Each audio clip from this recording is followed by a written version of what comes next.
Right, John, there's a little video for you. I hope this is okay. Right, obviously you wanted the tank from standing back so you can see the whole thing. This is obviously the tank. As I said, there's only one light here. There will be two if you was to buy it. And the LEDs are things that I bought a couple of days ago, but they're not actually included. So, right, here we go. Since the listing's gone up, this coral was bought separately. Mainly this coral as well, rather large. This one was nearly 280, I think, and this was nearly 100 with the clown. And this one back here was about, I think this was £50 when I bought it. And there's things, this has been bought separately. There's 5 mushrooms there, they were bought separately. All these things were bought separately.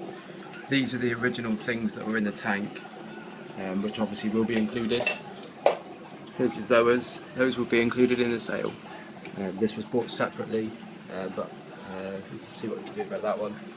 And there's all the anemones in the corner. I know I only added 4 onto the listing, but there's 6 there now, which you're more than welcome to. Sophie, if you can hold my phone please. I'll show you the underside of the cabinet. Here's the cabinet, like I said, it's just the front face here. It's sat on here. And the doors just simply lift off for access.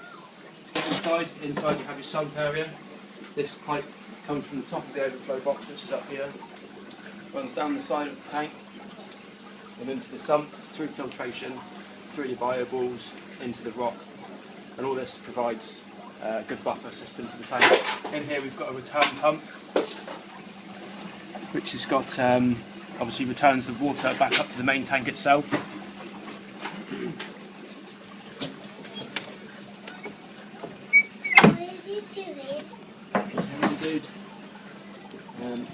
And in here we have a Vectron ultraviolet steriliser, and this, you can see it is actually on at the moment. The lights light up. The water comes from the return pump through this through this pipe up into the steriliser, through the steriliser out the bottom, and it follows right back up to the top, where the water is injected back into the main tank itself. This is the skimmer. As you can see, it's produced. This is this morning's skin. That's basically all the fish waste, which is absolutely lovely. And this is the first light of the two. This is the small light. It's day glow blue. Runs, I think, 14,000 lumen, which is quite bright for the fish. Here's your damsel that's included. This is the peculiar clown as opposed to the tomato clowns. What else have we got in here? I'll just walk out into the kitchen. I can explain the way the water is actually filtered for the start of the tank. Hang on a second. In here we have the reverse osmosis unit. This is a carbon biological filter. It's got a deionising cartridge at the top. It's not actually running any pressure at the moment because it's not set up for use, but this was bought in December, set up in February, and it just basically runs through your cold tap pipe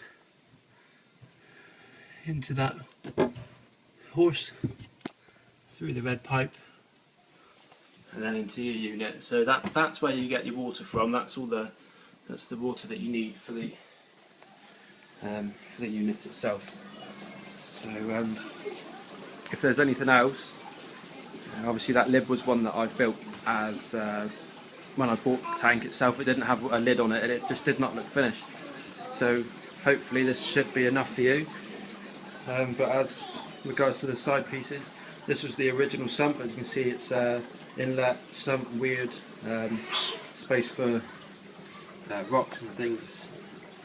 Only last week did I stop using that one and I used the other one. There's a Sally Furt goodies, it's just to see. They're not cheap to buy.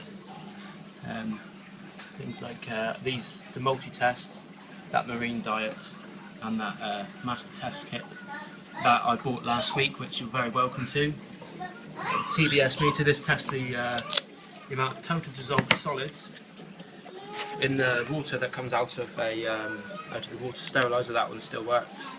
I'm not sure if you can see that. Spare pump, a couple of little food bits, algae pellets and stuff, salt, which obviously you need for the tank, lots of separate pipes, so if you wanted to set the tank up separately you could, and then there's a 5 micron filter sock. I've never used that, although it has been sat in some for some time, so hopefully this is enough for you to make a decision. If there's anything you'd like close-ups of, just give me a bell and I can see what I can sort out for you. Hopefully we can both be happy with this. Thank you.